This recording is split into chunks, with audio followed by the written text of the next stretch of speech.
In the year 2017, Brockhampton had the greatest 3 album run releases, the greatest trilogy that I have ever heard. They all came out in 1 year: Saturation 1, Saturation 2, and Saturation 3. More on that in a little bit.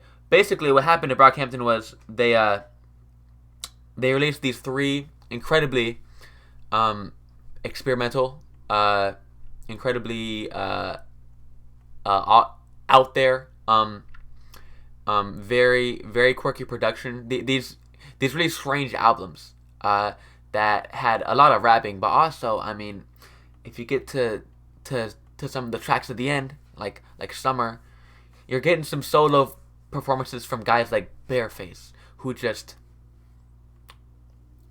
they soothes your soul. Okay, why am I saying this in a football video? Okay, well, after the summer of 17, and some drama happened. Actually, I'm just gonna tell the entire story about Brockhampton at the end of here because it's kind of cool. But basically, the summer of 17, they finished that 17.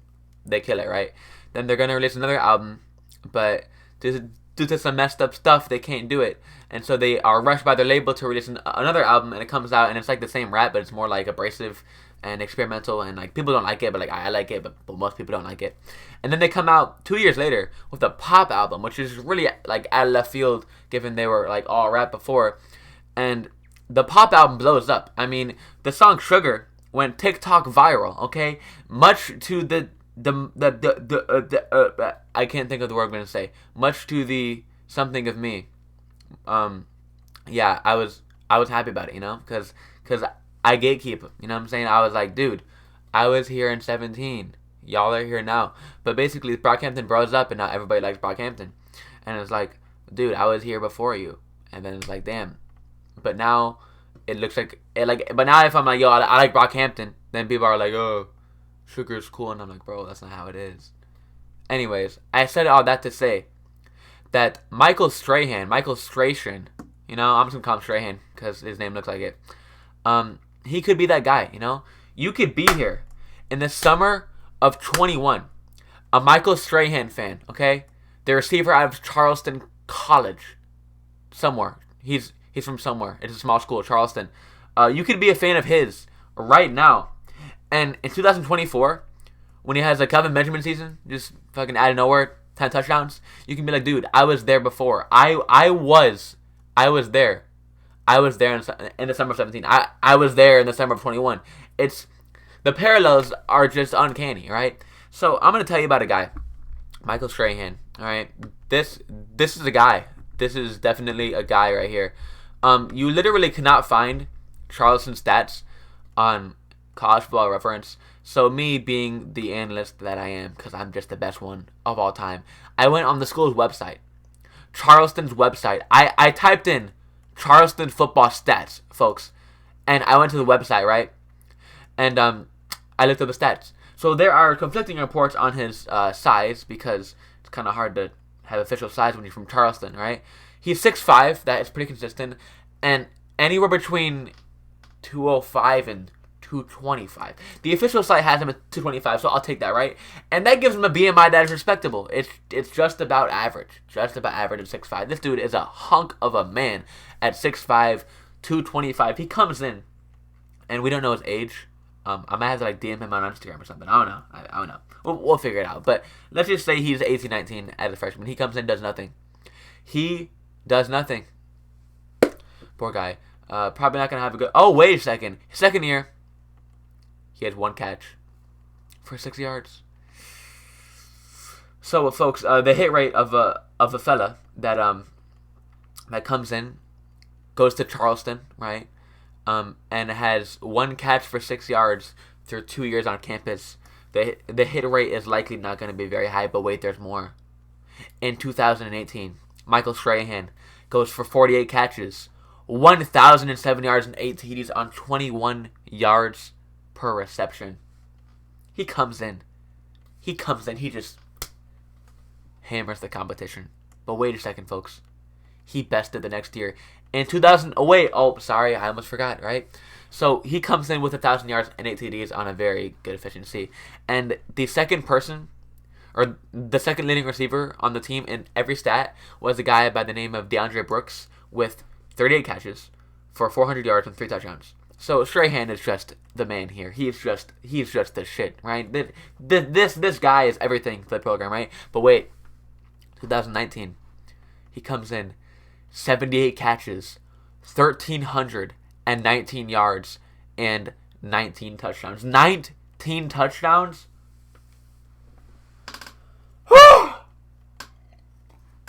Folks, that's pretty hot.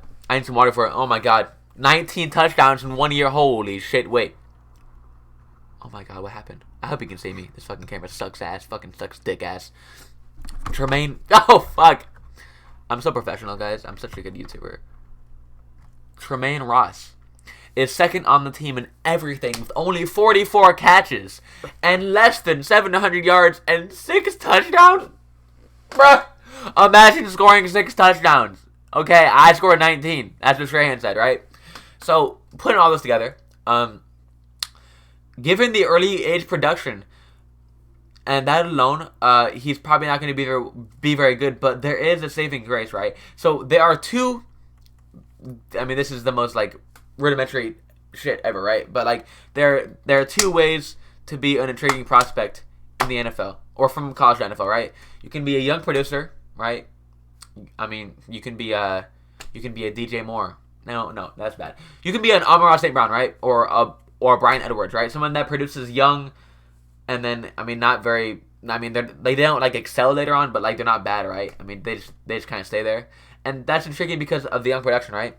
Or you could be a guy that doesn't produce young, but is a monster late, right? So we're talking 0 catches, 1 catch, and then 1,000 plus yards and a huge dominator. And that is what Strahan does, right? So if a guy isn't producing young, they need to be absolutely dominant as a junior and senior to be intriguing as a prospect. And let me tell you, Michael Strahan, fellas, his dominator is 54.7%. This is a market share of receiving yards and touchdowns. This is not like a half, right? Like, this isn't just touchdowns or receiving yards. This is both of them combined, bro. This man had everything. He had 19 touchdowns in a season. Like, what? This dominator ranks in the 97th percentile. So, very high. And as you can see, it's very impressive because I did it, I wrote it 4 times. Good news for Strahan. He was invited to the combine, probably last year. I don't really remember, but at one point he was invited to the combine. So, there's that. Which means he is on the radar of NFL teams. And furthermore, John Comiskey of Charleston, of the Charleston that Michael Strahan calls home, was drafted in the 4th round by the Falcons in 2019. Is this inspiring? No, it's not, because they've had one drafted player in how many years? However, this does say that it is possible. It is possible to get drafted from Charleston to the NFL. So let's just say he's invited to the combine, right? Teams have him on the radar, right? And people have been drafted from a school before. Let's say he gets a measly 6th round draft capital, right? Like Donovan Peoples-Jones capital, right? He could do something. Eventually, at some point, it is possible that Michael Strahan could possibly do something in the NFL. And I guarantee you have not heard the name before now. I mean, I can't guarantee it, but I mean, probably. If that's the case, you should get acquainted because he is he is probably the most intriguing small school prospect. Like, small. Like, bro, like, if I hear someone say, like, oh my god, yo, K. Johnson was small school, bro, like, no, he's not, man. Michael Strahan is, bro. Like, K. Johnson's cool and all, but, like, he's not very small, man. You know what I'm saying? Michael Strahan's from Charleston, alright? And, okay, on a serious note, he has a chance to be productive. It's not very high at all, because nobody that is from Charleston has a high chance, and nobody that is going to be drafted this late has a high chance. But he's likely going to get drafted at some point, okay? At some point. And if he's on the roster, he has an intriguing late production profile, and he has the stature to be a prolific scorer of touchdowns. So like his top 1% outcome is like a season where he goes like 900 yards for like 10 touchdowns, which is like productive, right? And he's not gonna get drafted in your rookie draft, right? So pick him up on, like, all right. So let's say you have 3 spots available, 3 like roster spots, right? I'd rather have Michael Strahan than like a Larry Roundtree. You know what I'm saying? Just like a guy with no upside, right? Because Strahan, he has upside at some point, and he's not very good by the traditional analytics in school or whatever, but he has upside at some point. So go ahead and pick him up as a free agent. Maybe in your 5th round of rookie drafts, 6th round of rookie drafts, take him because he has upside at some point. Yeah, he has the size, he has the touchdown scoring and the dominator. I mean, just go ahead and draft Michael Strahan now, folks. This is where the football talk officially ends. Now here, I will be telling you why the next Brockhampton album is something that you should be excited for, right? So I told you the story of 17, right? They come out with the most unique, experimental, just crazy West Coast beats, man. Like Romeo, if this man wanted to be like solo, like just go on like produce, like he'd be a famous, like he's a beast. But anyways, they come out with these crazy beats, crazy bars, and it's like almost all rapping, except for like at the end of some projects, they have like solo tracks that are more like singing, songwriting, whatever. However, they were gonna drop their 4th album called Puppy, right? And one of the arguably their best rapper, like pure rapper, like bar for bar, gets accused of sexual assault. Not good. And the lead man of Brockhampton is Kevin Abstract, who's gay, and like I mean like that's like a big no for like anybody, right? But like for a group that's like as progressive as Brockhampton, like that's just like a huge no. So they had to cut the tour off right there for like their past album or whatever, and they had to take all the verses of Amir off Puppy because he was like no longer like in the group, right? Because this man got canceled, right? And basically, what was I saying? Oh yeah, so basically they can't drop the album because like there's like 10 verses that are just got dropped, right? So they're like, oh fuck, but then their label is pushing them to put out an album, and the album is called Iridescence, like eventually, but they only have like a couple months to like produce an album because like the last one like got scrapped, and the label was like, yo, you gotta go. So Iridescence comes out. I love it. It's like the most like abrasive, like it's like glitch hop almost at some points, and it's fucking awesome. I love it as much as some saturation projects, but most people like don't like it because it's kind of out there, like even for me at some points. No, I like it, but most people don't, right? Anyways, that comes out. It's like all rapping. Just remember that it's like all rapping, and then fuck. Oh, there we go. It's like all rapping, and then 2 years later they come out with Sugar, right?